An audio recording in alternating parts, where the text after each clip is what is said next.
Justified in questions.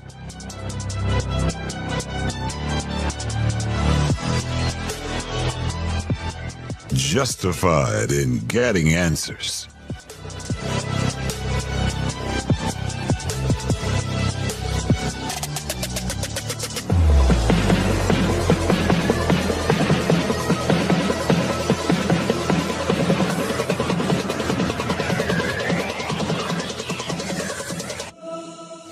Matt Palumbo and Booker Scott are justified.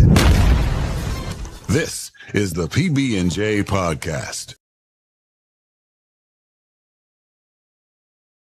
Elon Musk hits trillionaire status thanks to SpaceX. There was a major crackdown on thousands for children being missing. These are the illegal immigrants that have been missing. John Bolton pleaded guilty. There was a baseball game in Washington, D.C. among lawmakers, and there are huge decisions coming from SCOTUS before the end of this month.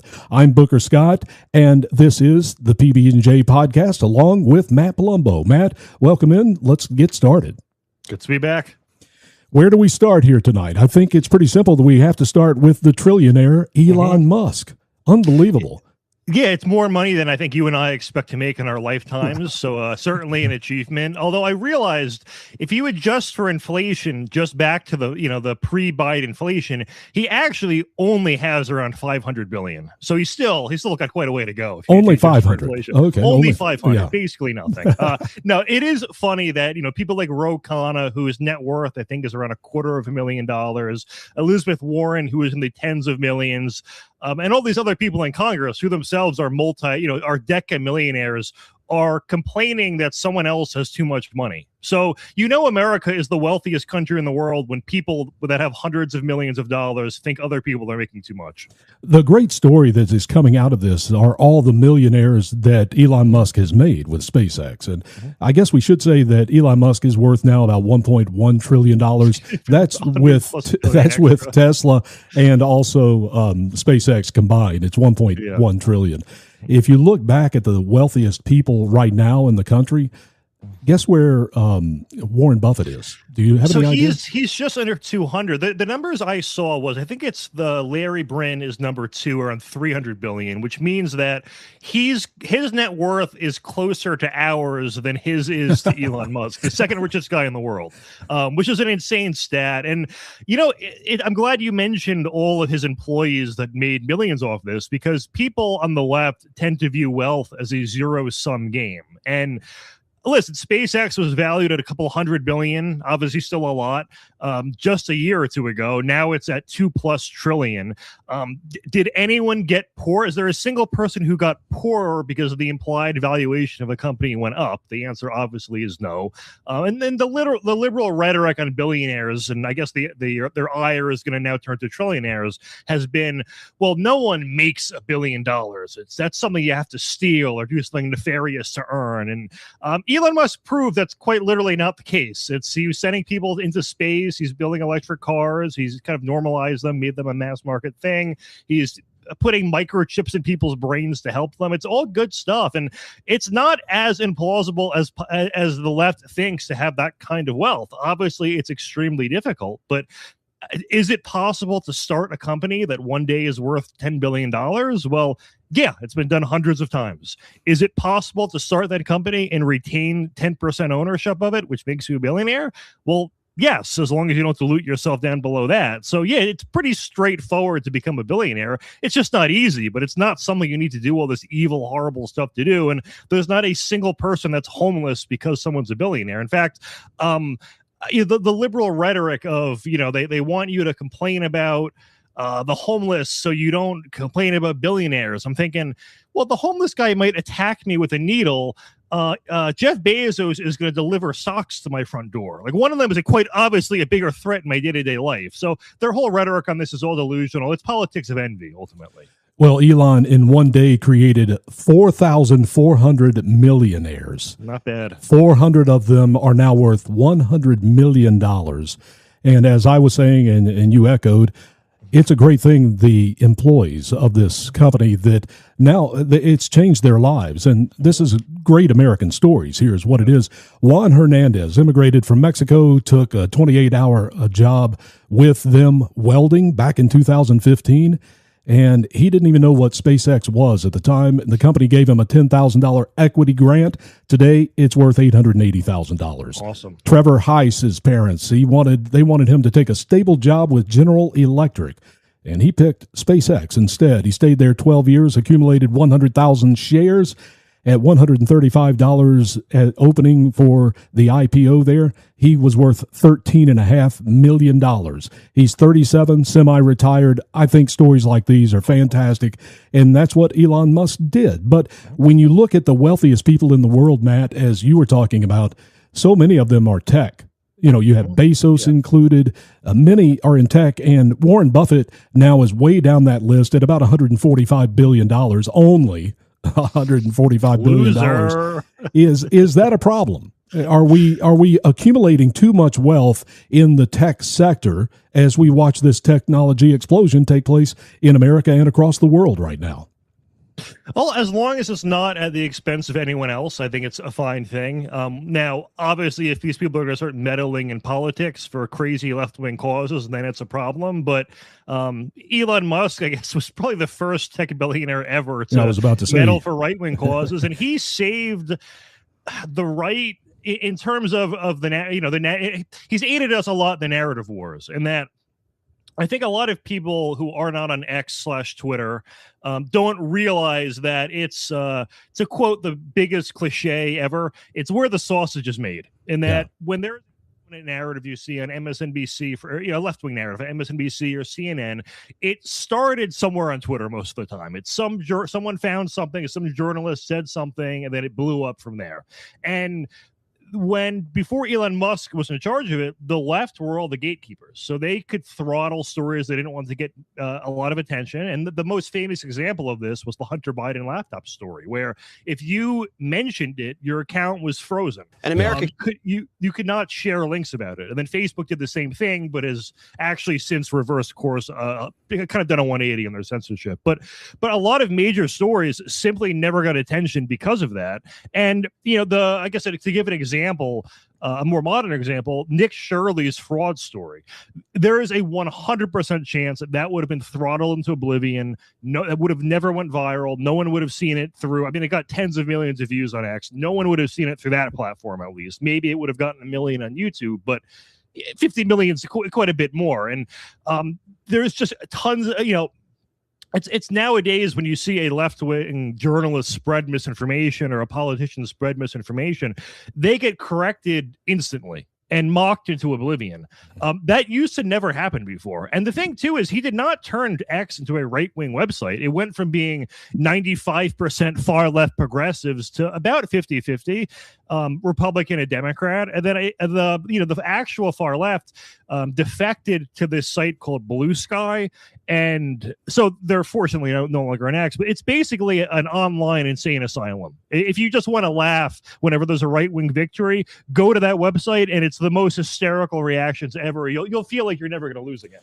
That investment by Elon Musk in Twitter was what, $43 billion? Yeah. And it's owned by SpaceX now. So if you own SpaceX stock, you technically own some X. Part of X. Yeah, we're going to get into that story that you mentioned there with the fraud and J.D. Vance and Tim Walz. It's coming up a little bit later in this hour.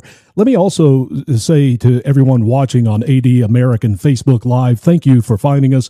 We're reading the comments. If you want to leave a comment, please do that. Talk Red Live is on Getter. Thank you for watching there.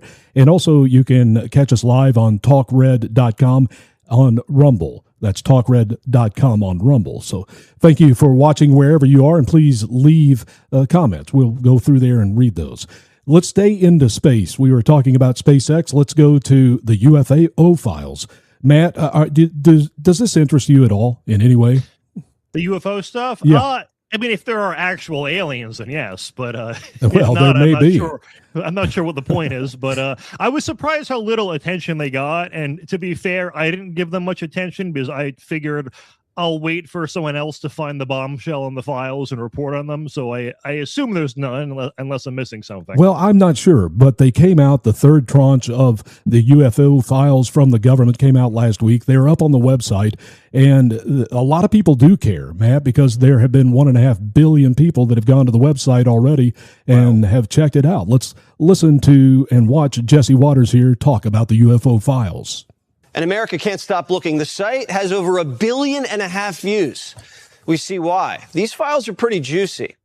Out west, UFOs were spotted near a sensitive national security site back in 2023. Eyewitnesses described seeing orange orbs like this. They called it a mother orb, and then mother would launch smaller orbs, one after the other. In Colorado Springs, a former U.S. Army intel officer and 4 members of his unit looks like saw AI a to me. UFO over the Cheyenne Mountains. They said it looked kind of like a potato. Looks just like a potato. And was somewhat translucent with a slight shimmer. And in 2008, the CIA sent assets to Zimbabwe. They were on high alert after a UFO was supposedly hovering right over their airport. The files say lights were rotating under the UFO. And when it was spotted, the lights changed colors and then quickly flew out of sight. I don't care about any of this, Matt. Should I? I mean, I just don't care about aliens, UFOs, any of it. Well, you noticed, and it was even evident in that report, but I was going to make this point regardless.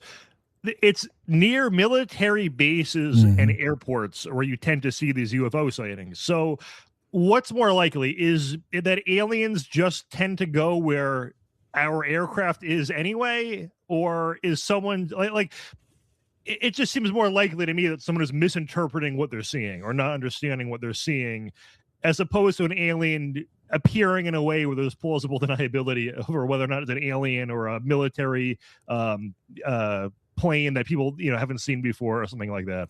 Let's stay in space because apparently there were aliens at the White House with Donald Trump Friday. I saw. Have you seen this social media? It was going nuts. I think it's calmed down a little bit. But Friday night into Saturday, we have these pictures that start showing up. Here we have Donald Trump with what appears to be, I'm not sure what they appear to be. Maybe aliens, but the comments were really funny on social media. I'm going to start putting some of those up so you can see those.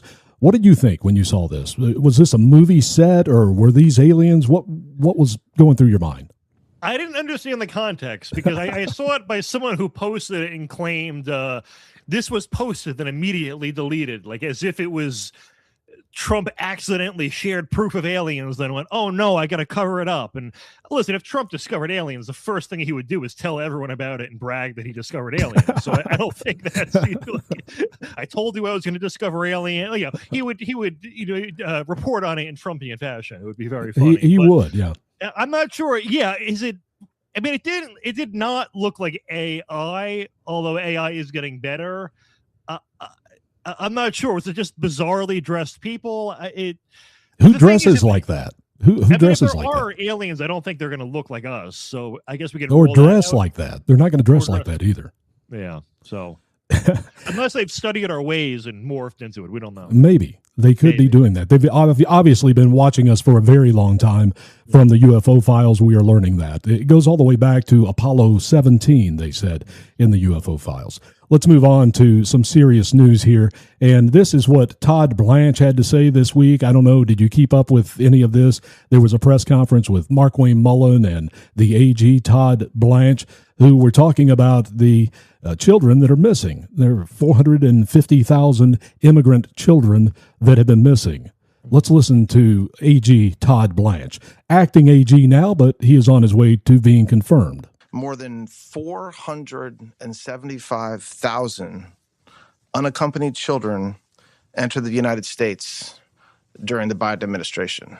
475,000. Over 300,000 cannot be accounted for at the end of 2024. The way that this happened was typically because the criminals calling themselves sponsors trafficked these children to the border, usually committing fraud to do so. And oftentimes the children were abused, assaulted, and certainly exploited. In some cases, individuals would sponsor multiple children, which required them to lie to government personnel and on government forms, claiming they were close relatives when in fact they were not. They would use fake or stolen identities and make other false claims during the application process in order to obtain custody of the children. That's how they went about doing their business. And we knew about this, I think it was 2023, Matt, when Tara Rodas, the DHS whistleblower that testified in a congressional hearing, that this was going on in an intake facility in Southern California. Mm-hmm. Nothing was done about it for years. And here we finally have some answers to what we knew was going on. Yeah, I mean, the Biden narrative on the immigration crisis, which he obviously didn't consider it one, was, oh, it's just people who are looking to work harder, trying to cross the border for a better life, completely overlooking the roles that drug cartels and criminal organizations were playing in it. As you mentioned with human trafficking, there was a depressing statistic, and it was actually the Huffington Post that first reported this, that I think it was 70% of women that were being trafficked by the cartels were being raped at some point during their journey over.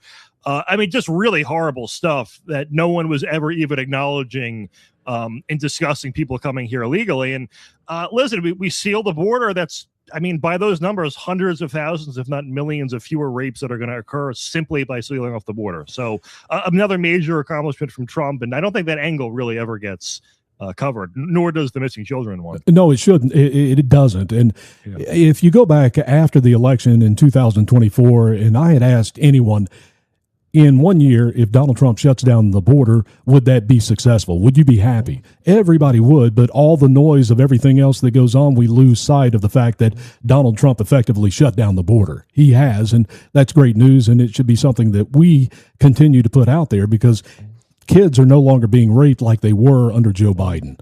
And when it comes to those 350,000 kids missing, they're not all just missing. They're not all being sex trafficked. They're just unaccounted for. And I think Todd Blanche mentioned that, and I'm glad he did, because that number, that 335,000 number, comes from two different HHS reports that came out in 2024 when Biden was the president. One of them was 35,000 of those children did not show up for their asylum hearing, so they counted them as missing.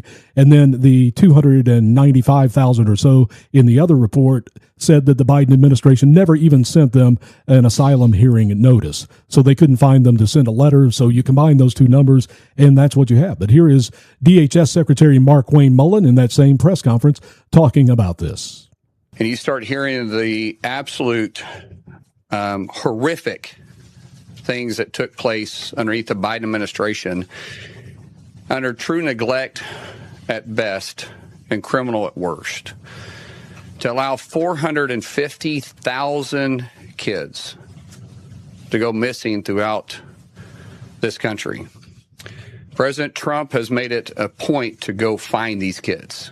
And because of our partnership with HHS and DOJ, Department of Homeland Security, truly using the best of the best, to which the Democrats sometimes want to demonize, because a lot of times this is ICE, this is HSI, this is CBP.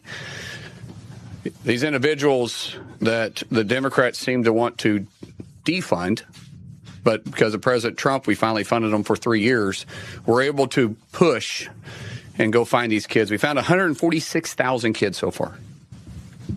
146,000 kids. It's a start, Matt. It's a start there, isn't it?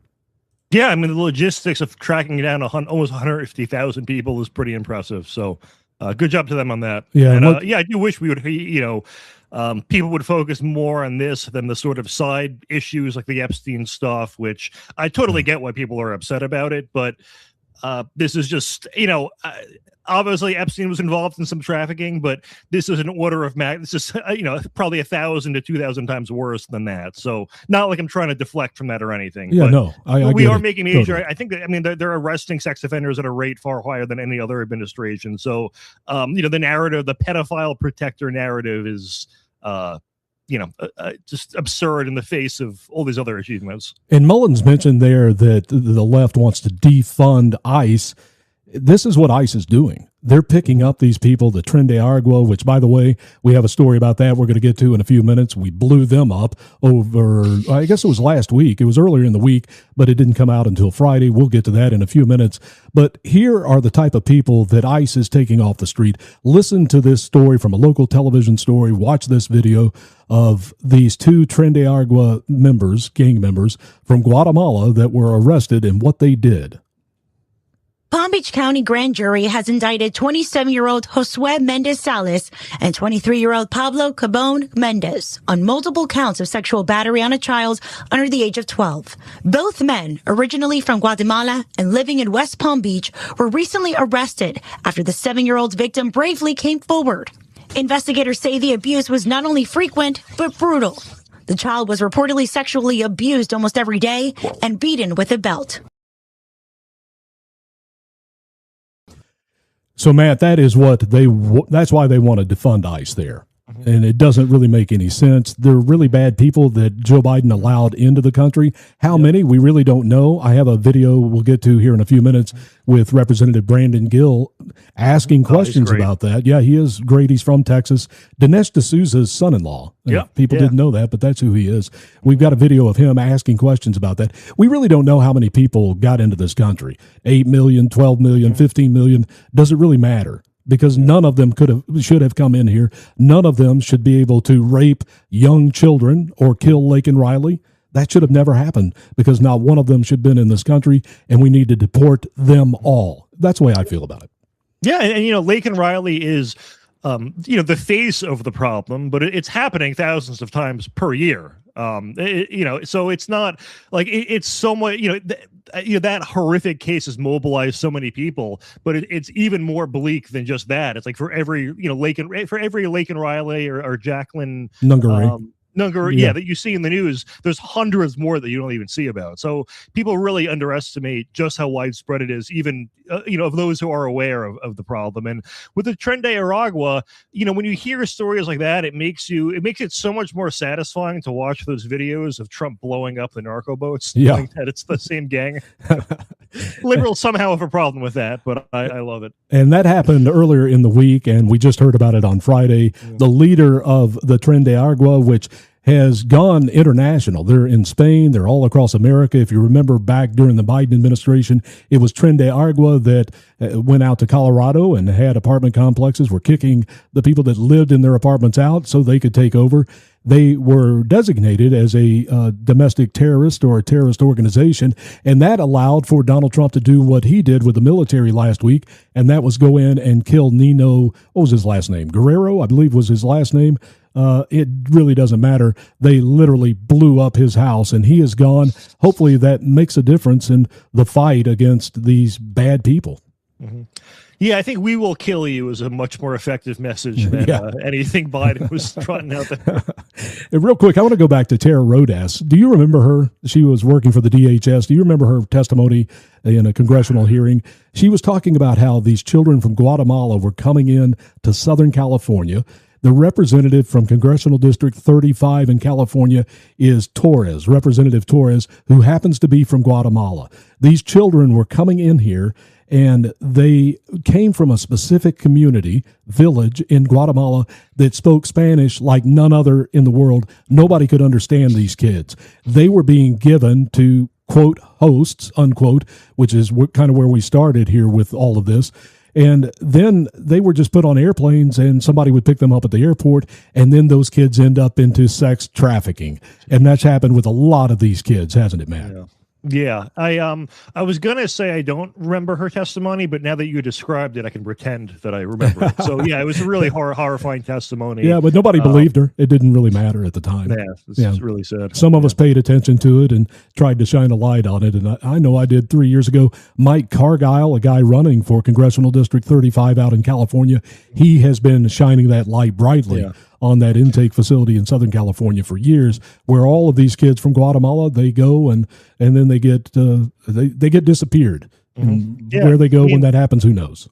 I mean, politics is ultimately the friend-enemy distinction. So are they against things like sex trafficking or sexual assault? Well, yes, I think everyone is, but they also like illegal aliens, and this is harmful to a pro-illegal alien narrative, so it gets ignored. So, but when it's, they, and I don't know if people remember this, but this is like around 2010 or so, the Obama administration played a role in fabricating a campus rape epidemic. And it was mainly to be able to go target white men and various ways, and so that's a case where they'll hallucinate a problem to go after people they don't like, but when there's a real problem they'll ignore it because it involves some groups they do like. Well, let's go to this Brandon Gill video and audio real quick and hear what he says when he's questioning someone about immigration in this country. Here is Representative Brandon Gill of Texas. I'm asking if is it a good thing that our border is secure?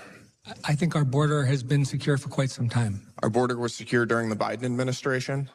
Yes, sir. That is your testimony? That's my belief, yeah. It's my opinion. How many illegal aliens came into the country during the Biden administration? Whatever it wasn't the number that Mark Krikorian just cited. You don't think it was 10 million? That came out of whole cloth. It could have been quite a bit higher. So would you agree that there are fewer illegal aliens entering the country now than there were entering during the Biden administration?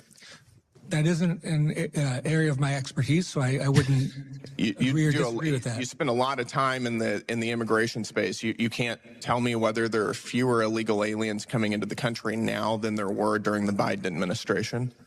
I mean, that is not something like that. That's an area of my expertise. I've been spending too much of my time defending civil rights of my neighbors. Can say that there are fewer illegal aliens coming into the country right now. I think that's true. The way he ended it up, we can tell. Everybody can tell. Yeah. There are less coming in now, and why people in congressional hearings can never be honest and tell the truth or just answer a simple question. I don't know if you happen to see SPLC leader was questioned this week. She took the fifth repeatedly. Do you see? I think she was asked her name. And she put the fifth. The congressman's like, honestly, I wasn't expecting that one. What do you say when you can't even say, yes, that's my name? Yeah, which I guess she's committed to the bid at least. But listen, I think that, for a general person, if you have to speak to the police, you should have a lawyer with you and plead the fifth until you have legal representation, just so you don't say anything stupid that implicates you or accidentally gets you in trouble. And you have a right to remain silent. It does not mean you're doing anything wrong. That being said, it definitely makes it look like there's something to hide, even if there's nothing. And when you can't even answer certain questions like, what is my name? It does make you look guilty. Like if you can't break character for certain questions and go, okay, I know this, but I don't know these, or I won't speak on these until I have, X, Y, and Z happens, you just look guilty. And this is a case where, yes, I can say she is pleading the fifth because she is guilty. And guilty. She's guilty. They wouldn't want me on the jury. They probably wouldn't let me on the jury. Me neither. Yeah. I would lie and say I'm totally impartial. I would. I shouldn't have said that. Just disqualified myself. Yeah, well, this is now on tape. People can find it. All right. I'm never serving on a jury. Never, ever. They'll find this, and at least you don't have to serve on a jury. A lot of people don't want to serve on a jury. I think it's important, but I have never in all my years served on a jury. I got jury duty, and where I live, they pay you $5 a day, and the way they got at that figure was in 1932 they started paying people $5 a day, and then they never indexed it to inflation. so it'd be like $250 today if they indexed it, but I guess they realized we can save 40 to 50 times what the cost. $250 a day if you indexed it to today's prices? Something like $2 or $250 the last time when I checked it at the time. Yeah, I would be on the jury every day if they did that. That would be my full-time job. It would be. I would too. What about the congressional baseball game? Did you catch that last week? They have been doing this since 1909. It is a fundraiser, and I would remind you, this is when Steve Scalise was shot by that nutbag Democrat years ago. But this is that same game. They do it every year, and the Republicans are on a roll. They have 7 years in a row? 7 years in a row, maybe. That's crazy. Yeah, and let's. There was a fantastic catch, and I want to play this for you. This is Eric Schmidt. He's the former Attorney General from the state of Missouri. He is now the senator there, and this was just an incredible catch. Watch this Republican senator laying it all on the line for a congressional baseball game that means nothing. Really a prime June night. Struck to left field, and what a dive! drive. Nice. Whoa, what a great Eric play. Schmidt. Amazing catch down the left field line.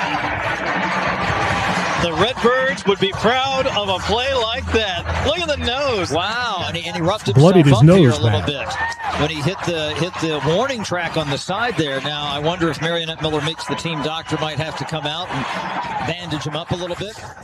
It's a meaningless game, Matt, but he bloodied his nose, had to have the team doctor come out there. And what a play. It made the top 10 on ESPN. Yeah, great play there by him.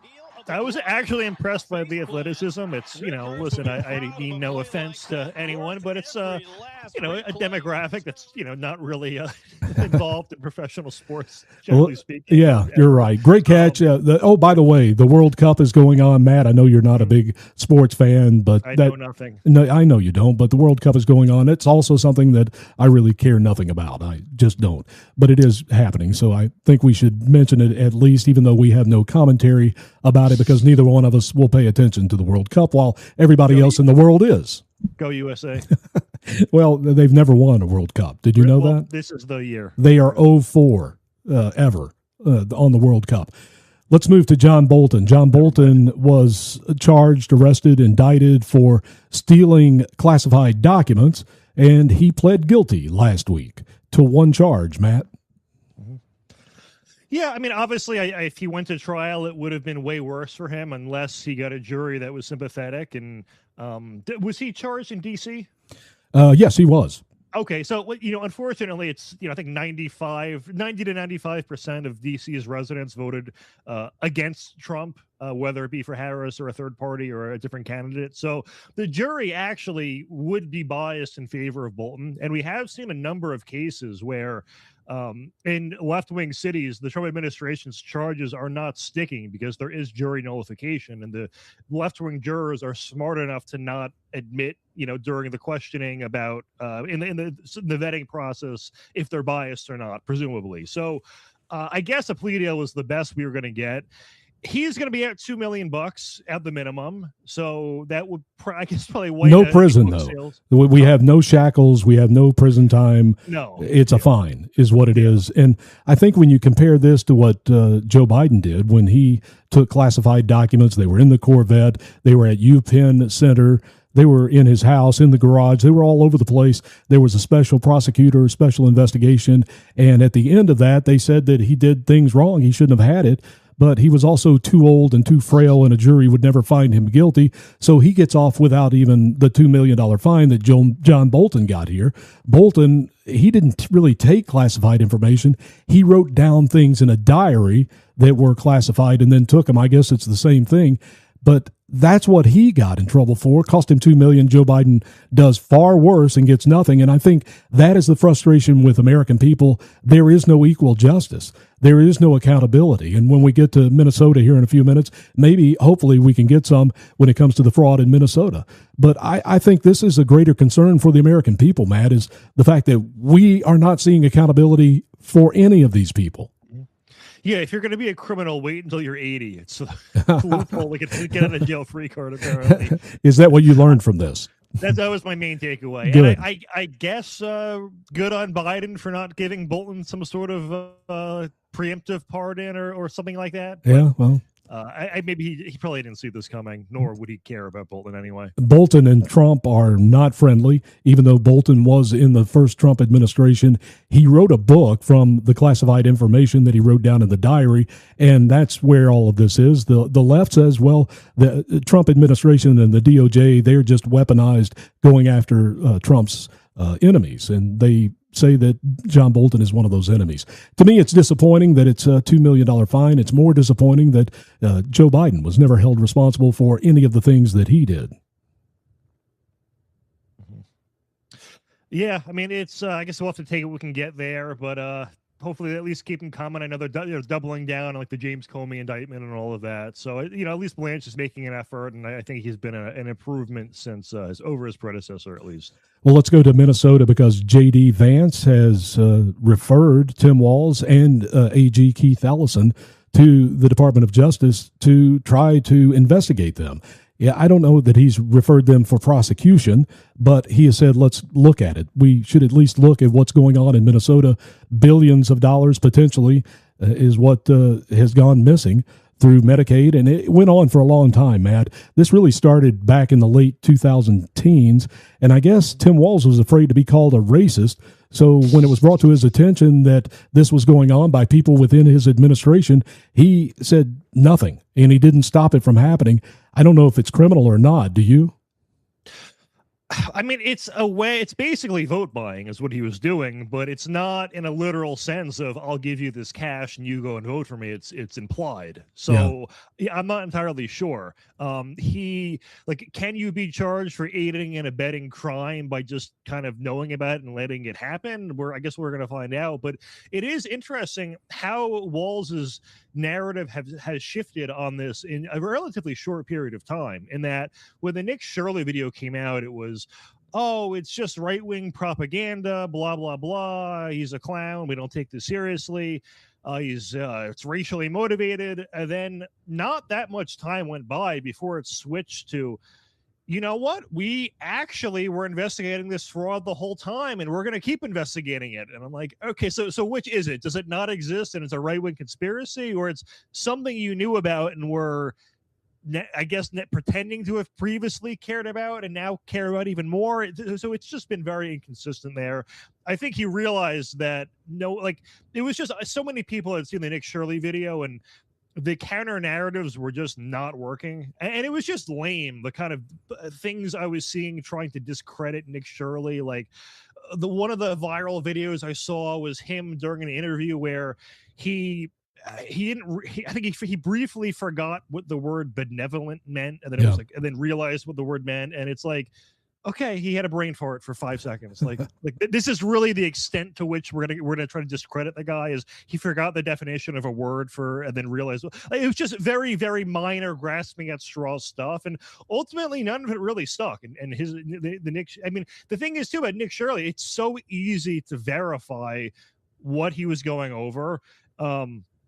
And you could really just walk down a block yourself and look up some place and uncover a fraud. Like it was omnipresent, the fraud. So, yeah.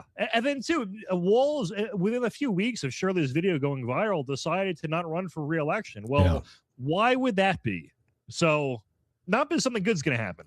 So, and Matt, this was being, investigated years ago, and the Democrats, when Kamala Harris picked Tim Walz, they were worried about it because of this being a noose around his neck, because these investigations go back to 2019, 2020.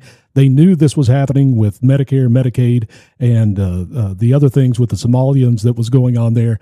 Everybody in Minnesota knew it was happening, and they were afraid that if he became the running mate of Kamala Harris, that it was going to be a problem. So it was in the news years ago. The light is on it now, and hopefully we get some, accountability here. Let's listen to Vice President J.D. Vance here.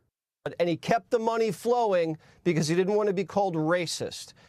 That sounds like a crime to me. Is that a crime?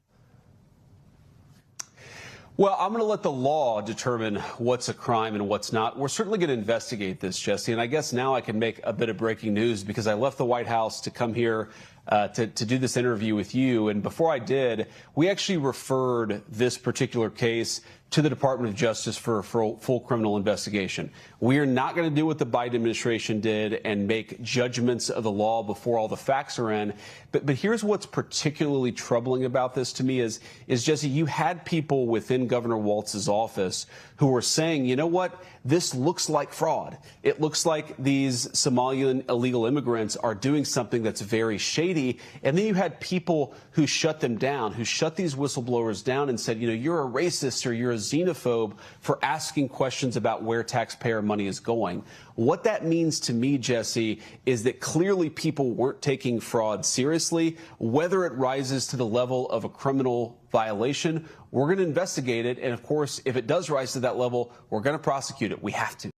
And Matt, it's not just Minnesota. It's California. We see what's going on with hospices and homelessness out there. There's a lot of fraud in every state. And even in the state of Florida, where I am, they are finding a lot of waste and corruption and trying to clean that up. And I think we talked about it last week. Can you imagine what could be done with all of that money if we put it into good resources like Social Security, health care, reducing health care, all of those things. Lighting the money on fire. At least we get warmth out of it, Like, get some energy. A higher purpose. Yeah, we get some energy out of it. And I think most of the fraud is disguised in that, it's headline catching, the Nick Shirley stuff where money's being siphoned off. We have phantom daycares, phantom healthcare facilities, but a lot of it is almost like the sort of mafia tax type of corruption where a city, it costs $500,000 to build a toilet. Yeah. Do we really think it cost $500,000, or did it cost in the tens of thousands of dollars, still somehow a lot, and then the remaining hundreds of thousands was going to pay off all these different people and interests? I think that's the main way it's happening, probably. I mean, I get a lot of it, too, is regulation and bureaucratic inefficiency, but that, again, a lot of it doesn't need to exist. So it's a siphon on productivity, on wealth that is, the money is still being wasted in either scenario. Matt, the Supreme Court has a lot of decisions that are going to come out probably before the end of June. The session is going to be over. They have heard on these cases, and now we wait for an answer. There's some big ones. The first one I think everybody would be interested in is going to be birthright citizenship. First day back in the office in 2025, Donald Trump signed an executive order making birthright citizenship illegal. Of course, it has been challenged in court. We have heard the oral arguments earlier in the year, and now we wait for that decision. You and I both on the radio show, we think that it's probably not going to go in Donald Trump's favor, although most of the Supreme Court decisions do. The last time I looked, he has won 21 of the 25, but I think we both agreed on the radio show, this probably is not going to go the way that most conservatives would want it to go.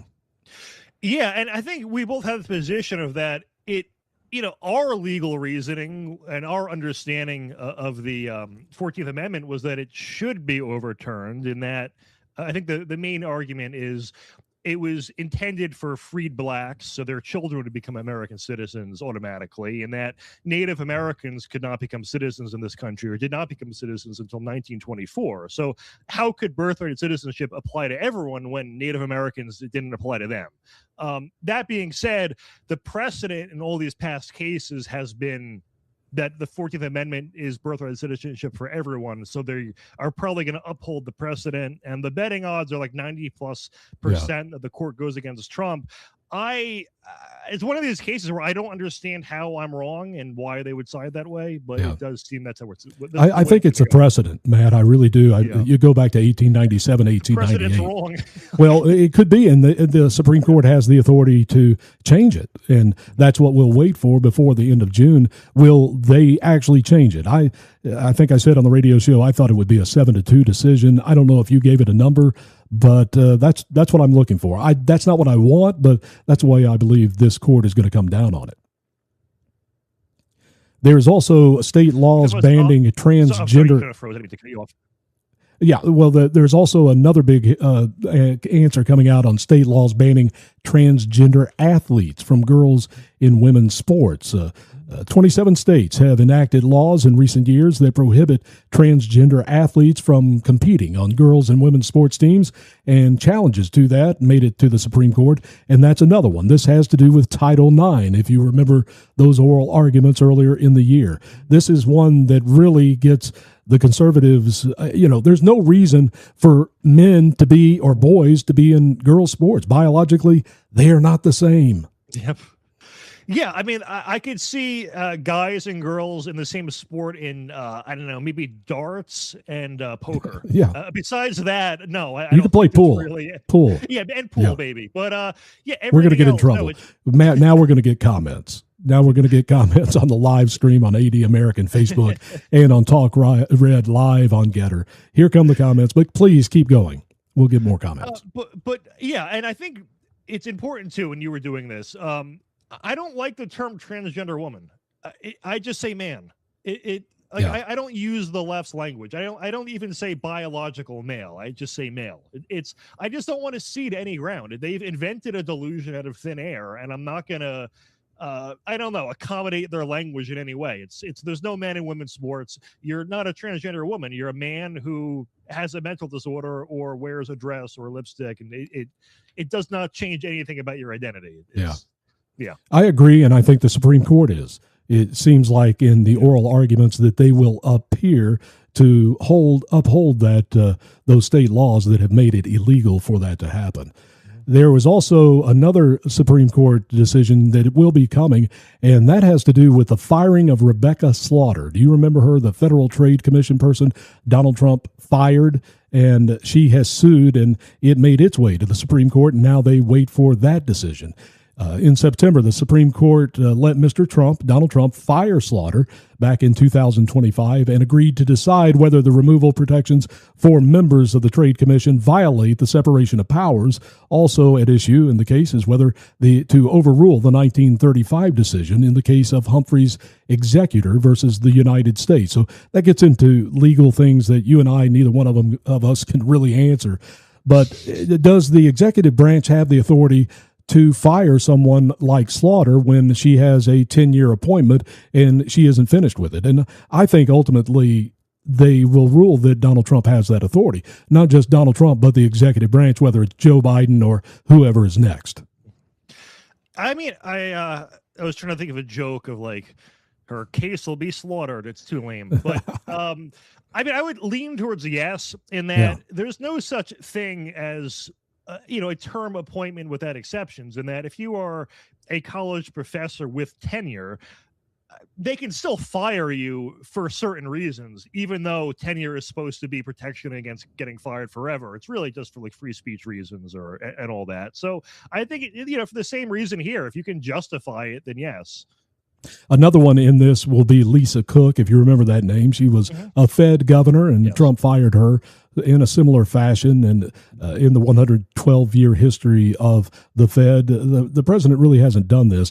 I tend to think, and I think the court, whether it's Donald Trump or any other president, they really side with executive power more than they don't. And so this is another one that I believe they will side with Donald Trump on. So far, Donald Trump is on a roll, except for you and I both agree that birthright citizenship is probably not going to go his way. Here's one of the most important, I believe, and this is late arriving mail-in ballots and the meeting of Election Day. That decision is coming.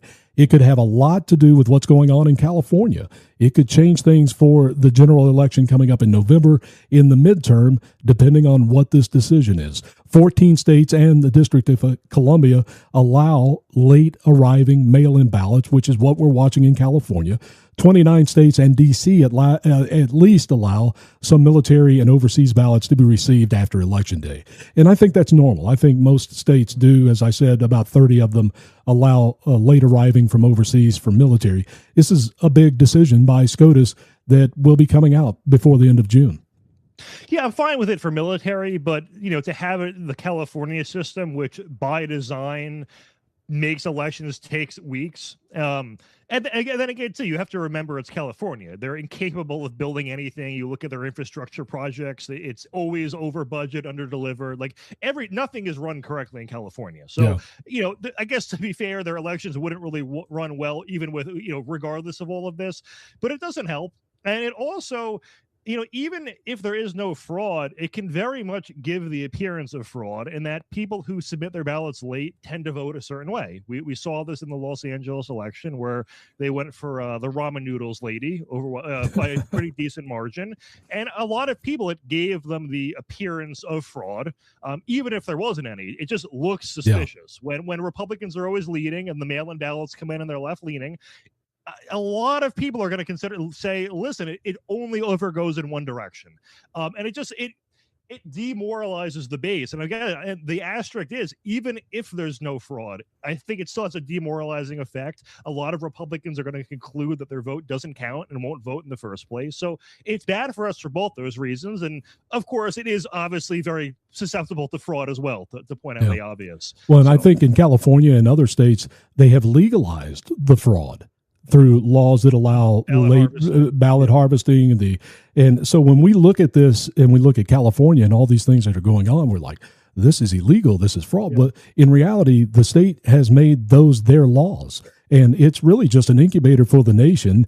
If the Democrats and the left gets control of this country, they would want to do that all over the country. We would no longer have a voice in our vote if that happens. That's what they've done in the state of California, New York, New Jersey is getting close. That's by design. That's what they're wanting to do. And I would like to point out this, and I wrote a piece on that this week, is Spencer Pratt, in reality, I think he won the election. And he won it this way. He won Los Angeles, he won California, and he won America, because if this had not happened, no one in America would have cared about the mayoral race in Los Angeles. It's a foregone conclusion that it's going to be a Democrat. Look at the registration of voters. And, you know, I predicted on the radio show, you went against me. I said Spencer Pratt wouldn't win. I said that 6 weeks ago, and you went the other way, just being a good guy, being a good conservative that you are. The thing about being a contrarian is no one remembers when you're wrong, and when you're right, you look like a genius. You hit it out of the park, like Eric all these Schmidt. people that like predicted the housing crash in 08, like Michael Burry, Peter Schiff, they're both treated like geniuses. They have like 400 predictions that never come true for every big one that comes true. And then people go, wow, how did they know? It's crazy. So that's what I'm trying to do here. I failed this time, but next time, or maybe one of my next 40 predictions will look so good. Well, and Steve Hilton is going on to the governor's race in California, so that's good news. But try to look at California in that light, that Spencer Pratt's loss was actually a win for the Republic. We have an opportunity now to, show people that this is where we're going. This is what they want to do with this country. And if they get it, and if they do it, none of us will ever have a voice again. And I think it's important that people understand that. Yeah, for sure. And I know this is the lamest election analysis ever that everyone always makes, but it all comes down to turnout. It truly does. As if it could come out to anything else besides that. But, the second round, whenever there's multi-round voting in an election, there usually is a massive drop-off in the second round. So, it depends. Do people who voted for candidates besides Hilton and Becerra, if I'm pronouncing that right, do they decide, all right, I'm going to redistribute my vote to one of the top two candidates, or do they just sit home? Yeah. And some amount are just going to sit home. So it becomes, do more Republicans who picked a different candidate sit home, or more Democrats? And let's hope the Democrats sit home. But Matt, what you just said there about turnout, it is so important. I am giving a speech tomorrow night at a Republican club, and that's what I've been talking about locally and with clubs and speeches. You got to get out and vote. If you look at every election since last November, it's not been good for the Republicans. I point to May 19th in Pennsylvania and Georgia, where you had open primaries in both of those cases, meaning you go in, you pick the Democrat ballot or you pick the Republican ballot. And in Pennsylvania, you had Josh Shapiro running as an incumbent for governor there, got 1.1 million votes. The Republican is Stacey Garrity. She got 600,000, also running unopposed. That's 500,000 raw votes. Same day in Georgia, open primary again, 52% of the people grabbed a Democrat ballot, 48% grabbed a Republican. That's 4 points. That's what's in trouble. And if you don't want to have happen in California, to happen all over the country and in your state in the future, you have to go vote. And, the Republicans have to maintain power in the House and also in the Senate. That's how important this upcoming election is. In my district is NJ11. It was actually formerly Mikey Sherrill's district, who is now the governor of New Jersey. And it got redistricted. It was formerly like a center-right district. After Sherrill won, there was redistricting, and now it's like a Democrat plus 4 or 5. But a woman named Ana Lilia Mejia won it in a special primary not too long ago, and she's like a Democratic socialist. Now, if you look at the sort of squad types who are all DSA members, AOC, Ilhan Omar, Rashida Tlaib, etc., they're in districts where their PVI score is 20 points or higher in favor of Democrats, meaning there's 20 percentage points more Democrats in their district relative to the national average. So, you have to have a very far left district to get elected. But this is a major exception in that she's a Democratic socialist, and she won in a 60-40 victory in a Democrat plus 5 district. So does that mean the electorate is moving far left? Well, here's the thing. On election day, 18% of Republicans turned out. 30% of Democrats turned out. Independents voted Republican by a small margin. In other words, if Republicans just turned down Yeah. equal amounts, he would have won. Yeah. So if she should have won by, if it was just Democrat versus Republican turnout, she would have won a 2-to-1 margin as opposed to 60-40. If Republicans turned down equal amounts, he would have won by a small percentage. But it's it's just get off your butts and vote. And listen, I'm not a fan of mail-in voting, but if it's there, use it. If you don't, here's the thing, it's there.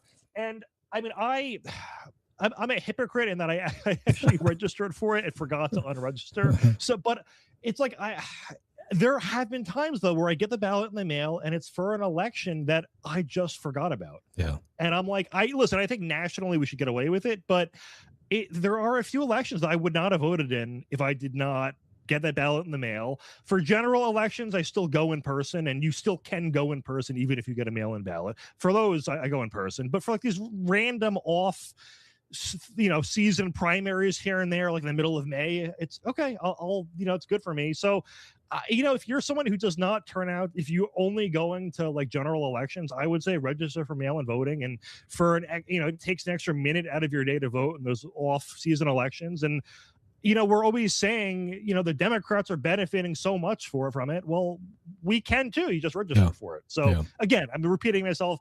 I wish we didn't have it at all. I'm not a fan of it, but if we're going to have it, you might as well take advantage of it while it's there. And harvest ballots too in states where it's legal. Play the game. There's a Republican in my town who got indicted for ballot harvesting, and I was proud of the young man. Actually, he wasn't young. He was proud of the man. But when you look at those numbers that you just brought up, 18% Republican turnout there, that is one reason why Donald Trump's endorsements continue to win. It doesn't take much to shift that election. The problem is if you look at that raw vote, election after election from November through now, the Republican turnout is very weak. And if that continues, we're going to be looking at losing the House of Representatives without question. I think the Senate is safe. I think Iowa is the key to that. We'll keep an eye on Plattner as we get closer to that. But Matt, we are to the end of our hour or our time together. The sandwich of sanity in a politically chaotic world. It is the PB&J podcast. Thank you for watching. Matt, what do we look for next week? I can't wait to read about Iran every single day. Oh, yeah. The deal is 5 minutes away as I speak. For those of you watching, whether you're watching on AD American on Facebook Live, Talk Red on Getter, TalkRed.com on Rumble, thank you for doing that.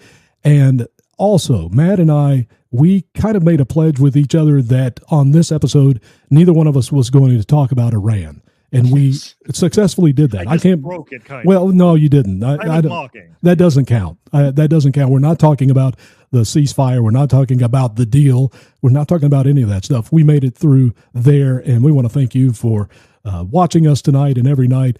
Other than Iran, what else do we look for next week? Anything on your radar? I'll probably be obsessively refreshing SpaceX's stock price for a few days. Did you buy some? No, I hate to counter signal Elon. I don't think the company is worth $2 trillion. Yeah. If it was 80% lower, I'd probably buy shares, but how much more room for growth is there when you're buying a $2 trillion? You got to add $2 trillion in value for me to double my money. If it's a company worth $1 billion, it can run up way more, I guess. Although I guess I'm not. I don't know.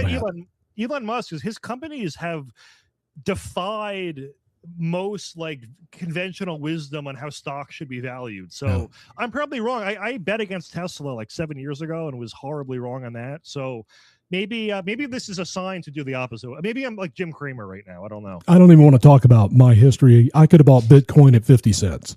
I had that opportunity. You would have sold it at $5 though and been probably, like, yeah. But I could have waited until it was 135,000. I could have bought $1 worth. And I would have had $700,000. You could have bought SpaceX.